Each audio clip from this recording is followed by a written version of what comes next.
আসসালামু আলাইকুম। আজকে ভ্যানিলা সফট কেক বানিয়ে দেখাচ্ছি। যারা অল্প উপকরণে কেক বানাতে চান, আজকের রেসিপিটা তাদের জন্য। সহজে শেয়ার করেছি, নতুনরা চাইলেও এই কেকটা বাসায় ট্রাই করতে পারবেন। আর এরকম সফট কেক বানিয়ে আপনারাও ক্রিম দিয়েও ডেকোরেশন করতে পারেন। আমি একটি বাটিতে 3টি ডিম নিয়ে নিয়েছি, আর ডিমের কুসুমগুলো আমি আলাদা করে নিয়েছি। এরপর দিয়ে দিয়েছি চিনি। চিনি আপনারা আপনাদের স্বাদ মতো দিতে পারেন। আমি 1 কাপ পরিমাণ চিনি দিয়ে দিয়েছি। এবার ইলেকট্রিক বিটারের মাধ্যমে সবগুলো উপকরণ ভালো করে মিশিয়ে নেব। ইলেকট্রিক বিটারের স্পিড কমিয়ে সবগুলো উপকরণ ভালো করে মিশিয়ে নেব। সাদা ব্যাটার হয়ে আসলে এখন আমি কুসুমগুলো দিয়ে দেব। কুসুমগুলো ব্যাটারের সাথে মিশিয়ে নেব খুব অল্প সময়ে। এখন আমি দিয়ে দিয়েছি 1 কাপ পরিমাণ ময়দা, ভালো করে চেলে নিয়েছি।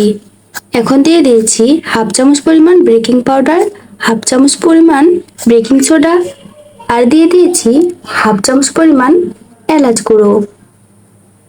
এখন দিয়ে দিয়েছি 1/2 কাপ পরিমাণ সয়াবিন তেল।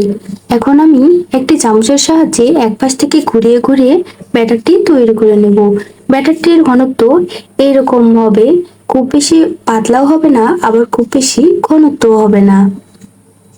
আমার ব্যাটারটি কমপ্লিট। এখন আমি কড়াইতে সামান্য পরিমাণে তেল দিয়ে সাদা পেপার সাইজ করে কেটে নিয়ে এরকম ভাবে দিয়ে দেব, আর উপর থেকে ব্যাটারটি ঢেলে দেব। আপনি একটা সফট কেক বানাতে চাইলে কেকের মিশ্রণটা খুবই বেশি ইম্পর্টেন্ট। এটা খুব যত্ন সহকারে বানাতে হবে।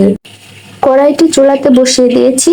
আমি ইলেকট্রিক চুলার পাওয়ারটি 200-তে রেখেছি।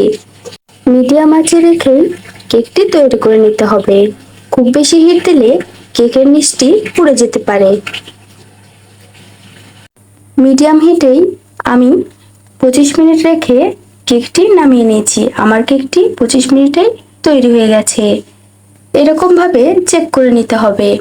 আমি যে চামচের সাহায্যে চেক করে নিচ্ছি, চামচের গায়ে যদি কেক লেগে আসে তাহলে বুঝবেন আপনার কেকটি কমপ্লিট হয়নি। তো আমার কেকটি পারফেক্ট ভাবে হয়ে এসেছে। সব একটা কেক বানানো হয়ে গেছে। হাতের কাছে থাকা অল্প উপকরণ দিয়েই আপনিও চাইলে এই সহজ কেক রেসিপিটি তৈরি করতে পারেন।